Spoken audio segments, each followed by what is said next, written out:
So today we're going to talk about why does the all hands feel a little bit more relaxed? Why do you think it's more productive? It's not so, let's say, maybe strict as a culture.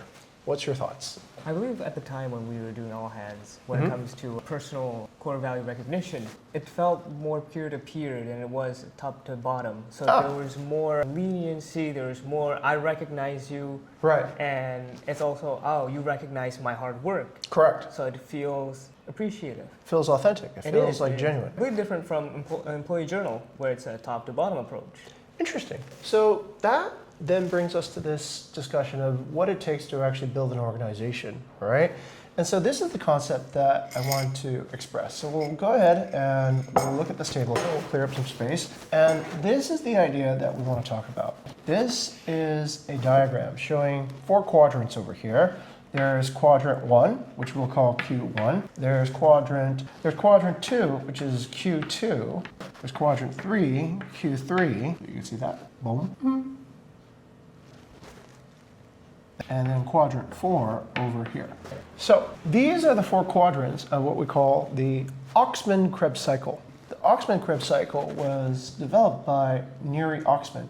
She's a researcher at MIT. So we found that so the way it begins is that information starts over here. So at the top, we have information. Information processes into knowledge over here. Knowledge is processed into utility over here. Utility is processed into behavior over on this side. Similar to implement culture. Yes, it's a process to implement culture, correct. So what we're looking at here in the first quadrant on this side, this is the work of science. When you're building an innovative company, this covered before.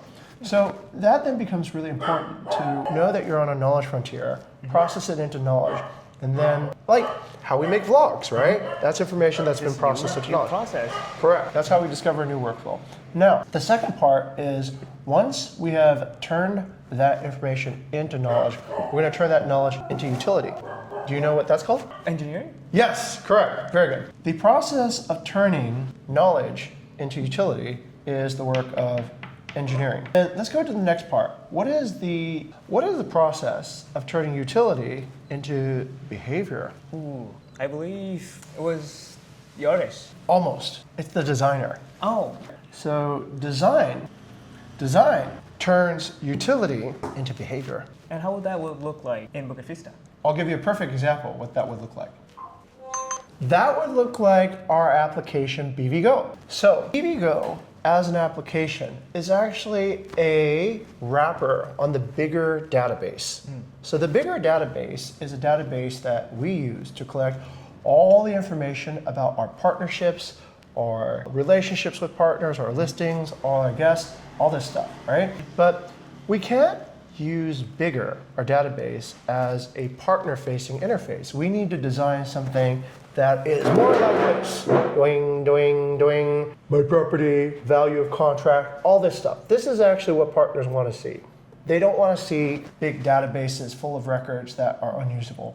So we need to employ storytellers, UI, UX designers, and other people to convert this engineering utility into a design that then changes our partners' behaviors from asking us on WhatsApp to using VBGO. Similar to a front-end work to provide extensive data in a more neat way. Correct. So front-end is a type of design.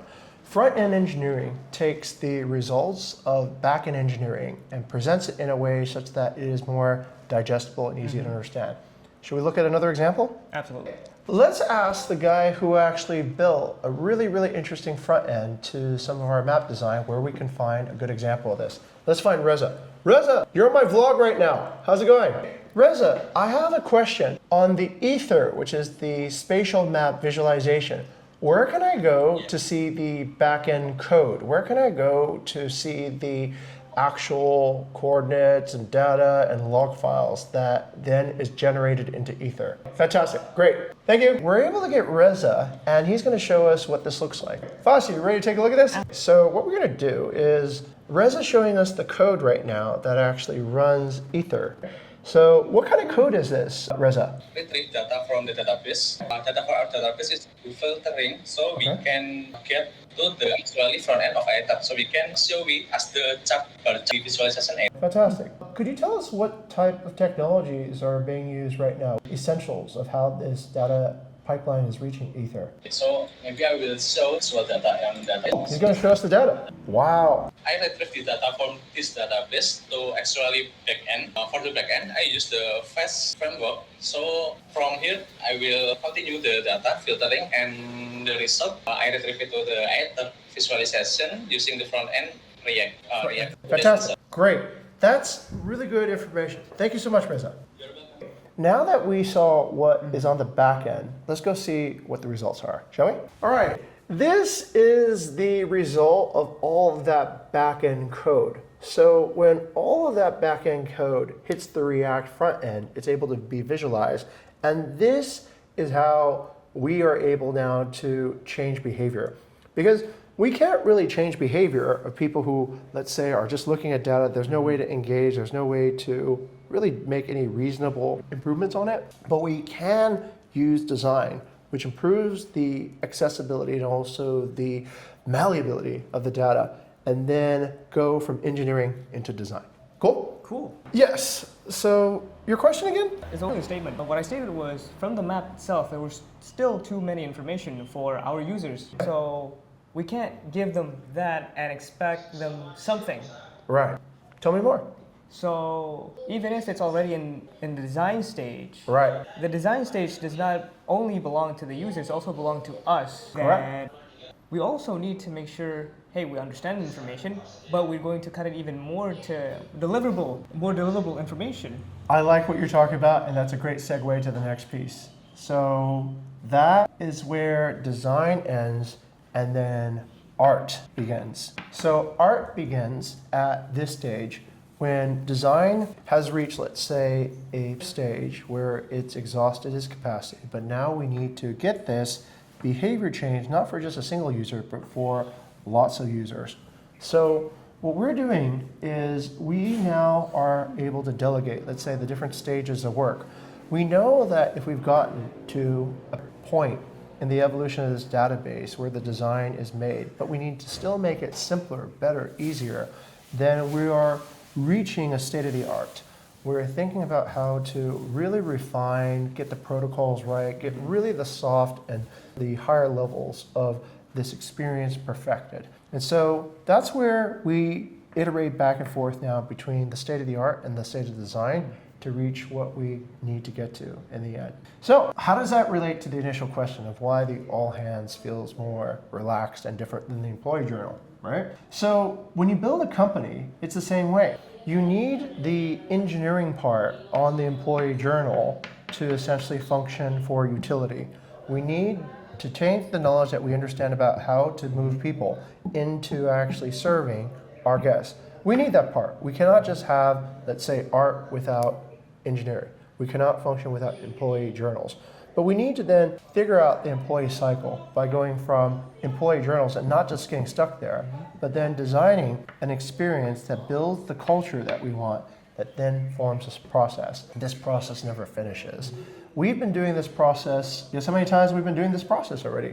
Well, judging from how Bukit Vista has stand, I'm guessing 12 years? Yes, this cycle has been going over 12 years in multiple iterations, in multiple segments, in multiple quartiles all the time. So we always will cross a new frontier. We're always finding new information. We're always finding new things that we can do better. And that's the story of how we use an Oxman Krebs Cycle to really think about how to not just design applications, but also design culture and design an employee experience, design a partner experience, and design a guest experience. Hopefully, this can be valuable knowledge to anybody who is also in the business of innovating in hospitality, which you need both. You need both the utility, but you also need the artistic approach where things are feeling enjoyable and most inspirational and delightful. That's it. So today we've finished our discussion. Hopefully Sasha and I have both learned something from this discussion, and we can continue inspiring delight each and every single day with everyone, everywhere, every time.